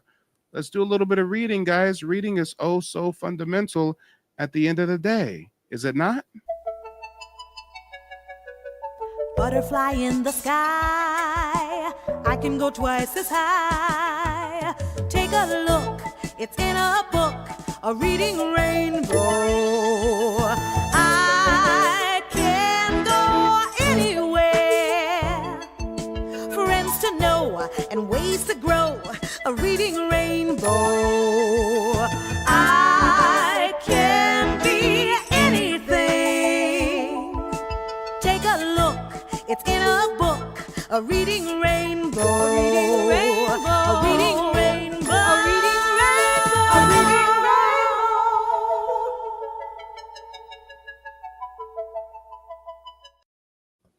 Come on, y'all. Let's get into it. Reading is oh so fundamental. It says right here. It says right here, though America possesses some dark brown men approaching to be black, yet it has been almost universally believed that there were no Aboriginal blacks or Negroes found on this continent. But from considering the peculiar circumstances under which a black race was found in North America, I hold it more than probable that the common opinion is erroneous. So let's break that down in layman terms. They're saying, and they're referring to the 1500s, they're saying there's dark-skinned people, there's black people in the Americas, but we don't think they're indigenous. But wait, we did find a whole race of them in North America, so we were wrong. There are indigenous black people.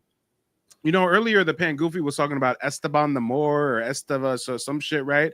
We're going to get into that a little bit, that whole Moorish thing. Torquemada says, the Californians showed no manner of surprise at the sight of some Negroes that accompanied Vizcaino on a voyage to this coast.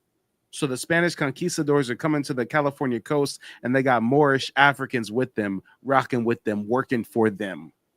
And again, that Pan Goofy earlier said, take my word for it, bro.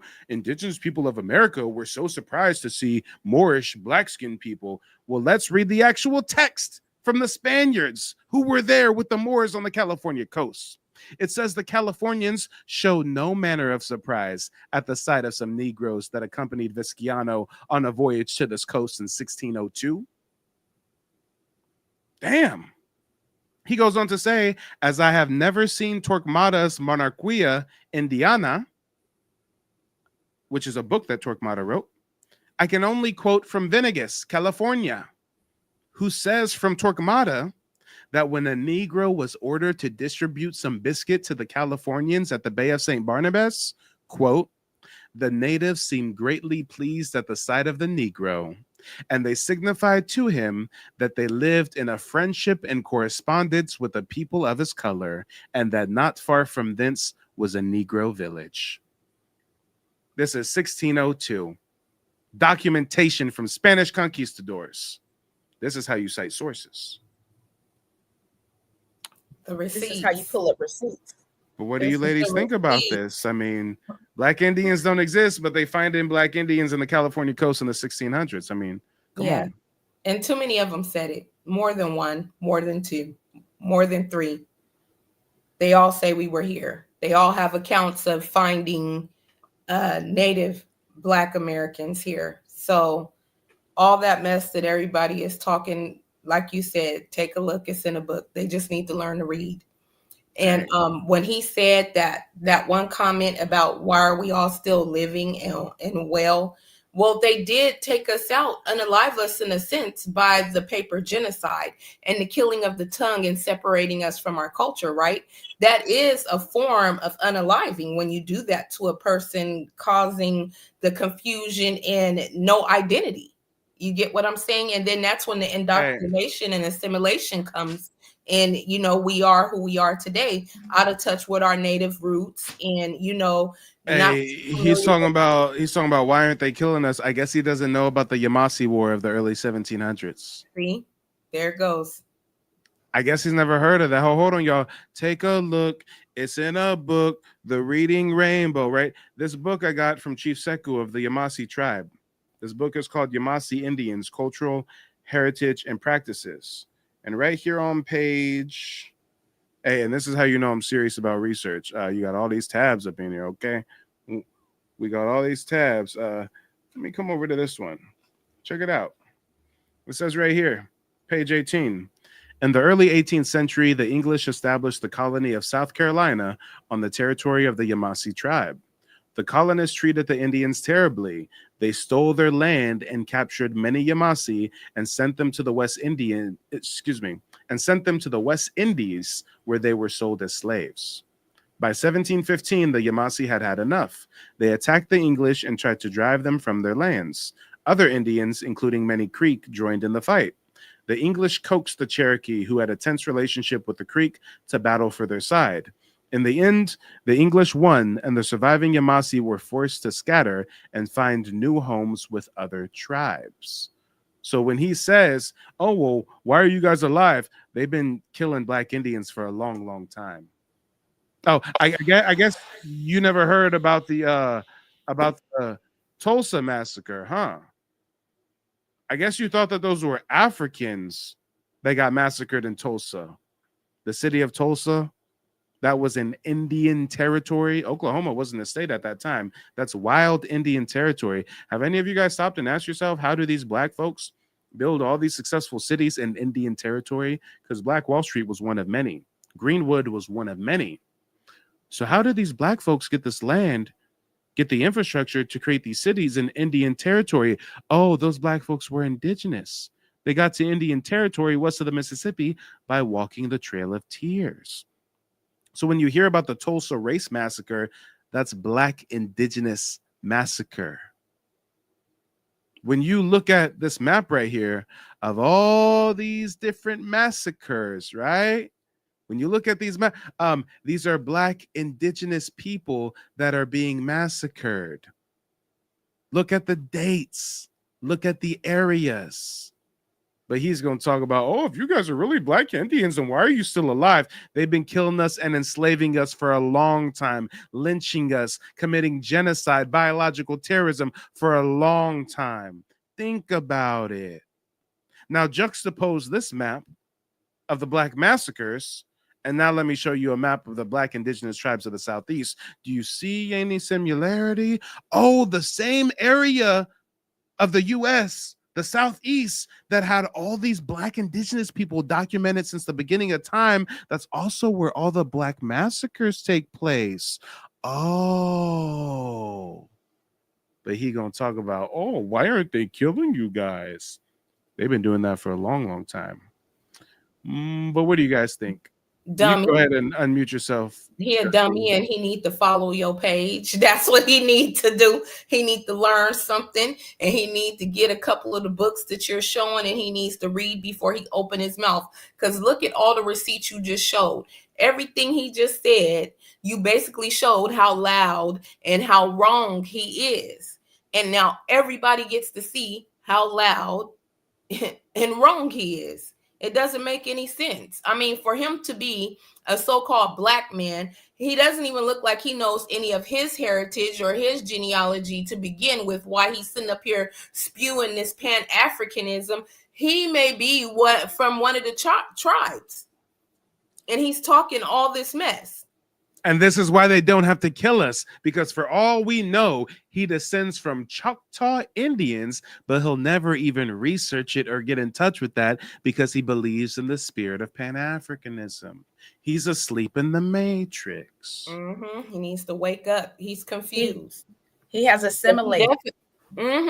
He has been assimilated by the Borg for sure. And the psyops was so not Star Trek. She said by the Borg. Okay, I'm a Trekkie. Hey, nobody else got that reference. I got it though. Hey, and it's so crazy because not only is he assimilated, but they're programmed. They've got a battery placed in their back to now, just like, Agent Smith in the Matrix. What was it, Matrix 2, where he starts cloning himself? He stick his hand in somebody and they become one of him, right? That's how these Pan-Africans is running around. If they see any sign of somebody waking up, resisting, getting in touch with our indigenous roots, we're Wabos, we're Pretendians, we're ashamed to be African. I'm not ashamed to be African. I'm not African. Show me, prove to me that I'm African. Stop telling me hearsay when I can read for myself and I see all the evidence says that I'm native. It's all the evidence is right here in my face, and it says right here that I'm Native. Now, they teach you in school to do an educated guess, to find and research all the facts on your own. And so far, all the facts line up to say I am Native. It does not say that I'm African. This country is the only one that makes you prove that you're Native. It don't ever make you prove that you're African. But for them to tell me that I'm African, I want them to write it down on paper. I need them to go find the ancestors, do the genealogy. I want them to pull it up because I can't find that. All I find is Creek and Choctaw so far. I ain't found not one African, not one. Hey, and they really can't use the "we're ashamed to be African" thing, because when we were lulled to sleep with the spirit of Pan-Africanism, we went all in on it. February, we was rocking ankhs and daishikis, and you can't say we were ashamed to be African when we believed that was our story. We was watching Roots and Kuta Kinte and all that shit. We were proud to be African Americans. We were wearing dashiki robes for our graduations, all type of stuff to celebrate the heritage, but it still wasn't respected. Right now, in a box put up in the garage, I still got the little kente cloth thing that they put around you when you graduate, along with your regular school colors. They put it around over your robe. I still got that in there, and I still got it for all my kids. I got it from when I graduated college and when my kids got out of junior high and high school. I believe like they got like two of them each. We was learning Kwanzaa and learning to do the African dances out here in school. They wanted to teach us all about Africa, and we was all for it. A couple of us, my high school even changed our name from our BSU club. We changed it back then when they changed our names to African American. We changed our BSU club at Mission High School in San Francisco, California, to African American Student Association instead of BSU. We was down for it. This what they told us we was. But now all the information is right here at our fingertips. We was proud to say, oh, we African. We was learning about Nubians and Egyptians and all kinds of stuff, and South African apartheid. Hey, not only did they place our scholarship, our genealogy in a place we'd never been, our ancestors never been, but they had us feeding false gods. They had us placing our spiritual beliefs in a system that is not ours. Guys, when I was renditioned by the spirit of Pan-Africanism, I was getting down with the African Orishas and everything. Ogun, Oshun, Ilegba, Baba Yaga. But just imagine on a metaphysical tip how powerful it is for your enemy to take your spiritual energy and have it placed in a container that is foreign to you. Just like how they converted our indigenous ancestors to Catholics or Christians, and then they spawned their African Methodist Episcopal churches, and the Black American community still can't get rid of Christendom to this day, right? So you see how they also have to take our indigenous spiritual system and separate us from it. It makes you weak as a people when you cannot pray to your own ancestors and when you cannot practice your own spirituality. And how we are, we're close with nature. We're one with the animals. We're one with God. We have a certain way of how we live. And when you break a people from that, and then you teach them and show them all this violence and all this savagery, they tend to imitate that and become the same thing that you are, and live like that too. And that's all that the oppressors have shown the people, is the savagery, the colonization, the taking over, the fighting with one's brother, because their gods and stuff off over there was what? The god of war and all that kind of stuff. The what's his name? Odin and all them up over there, the Norse gods or whatever, all of them. And they always starting a war, so they always doing their sacrifices and all that kind of stuff to their gods and everything. Got us practicing all these pagan holidays, what Easter and Christmas, and none of that stuff ours.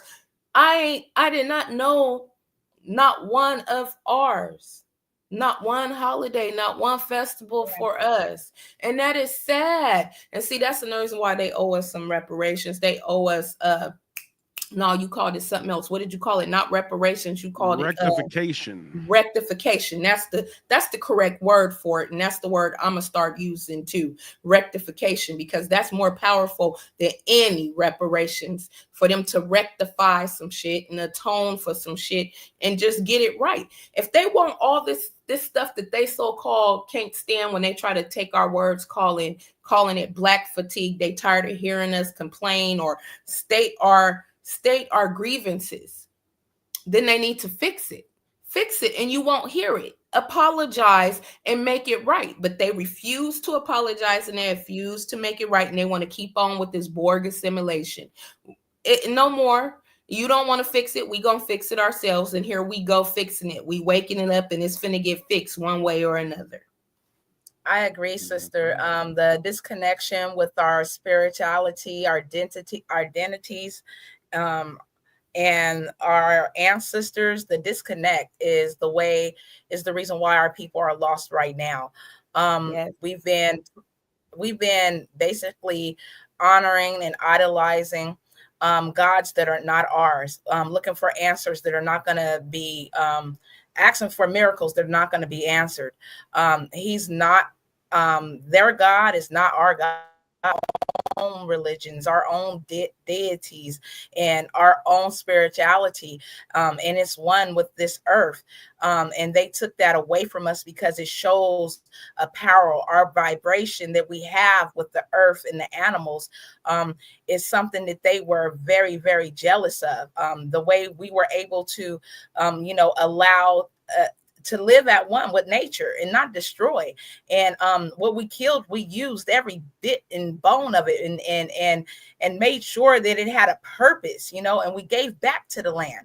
So it's those things that they took away from our people, and they created something that, has to be controlled. A lot of our people need to wake up and get back to who they truly are, and actually look for their ancestors and ask for their ancestors' help, because right now they have been led astray to that Christianity. And I'm just fortunate that I didn't fall for that loop, the false prophets. Yeah.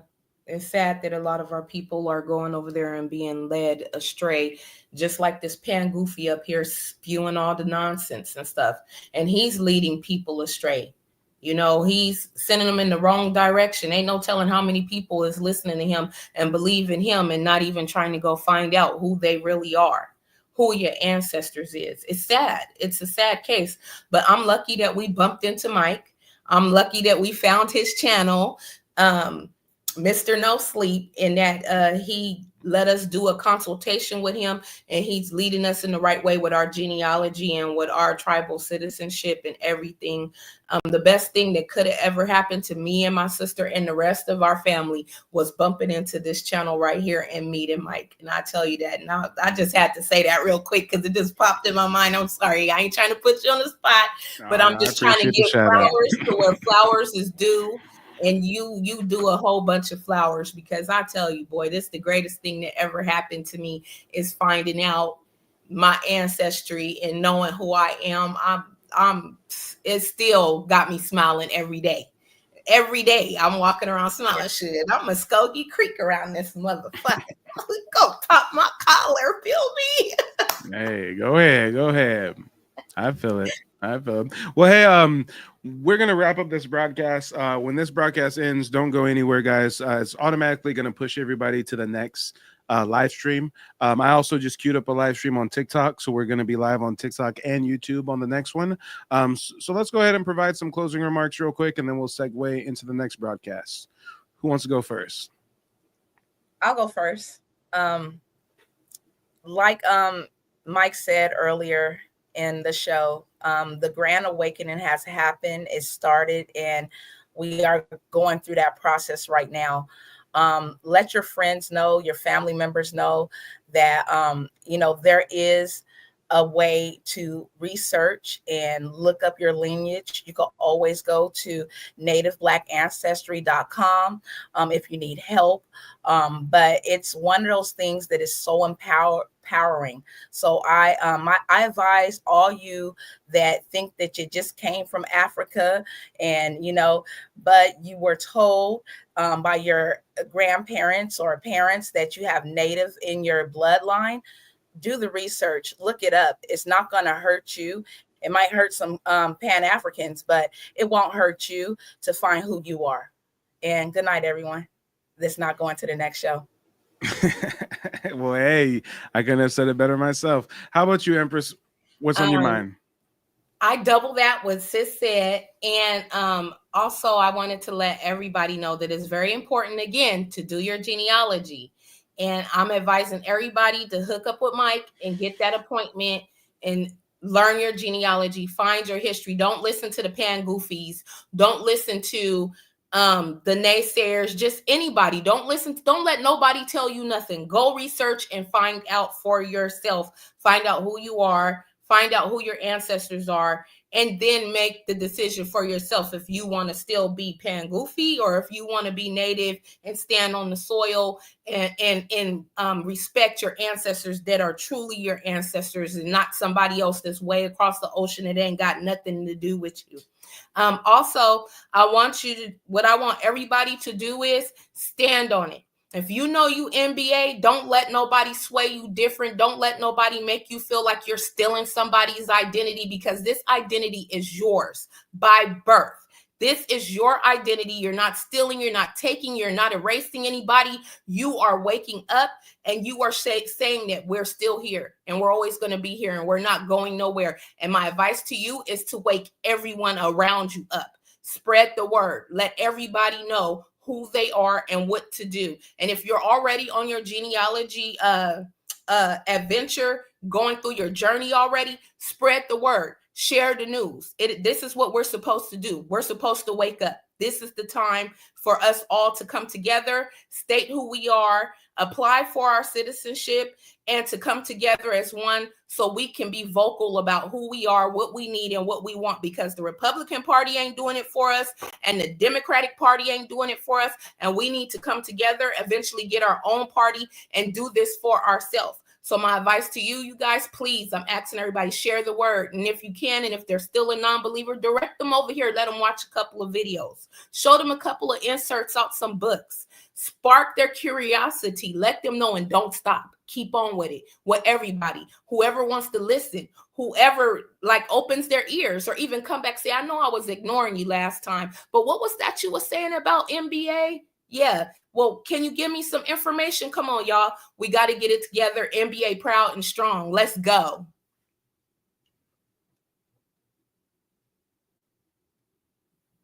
You're on mute, Mike. TikTok heard me at least. Now, so for the folks watching on YouTube, as soon as this broadcast ends, don't go anywhere. There's going to be a 10-second countdown or so after the outro, and it'll automatically push you into the next broadcast. This is a marathon. It's not a sprint. We'll see you in just a moment. Stay put.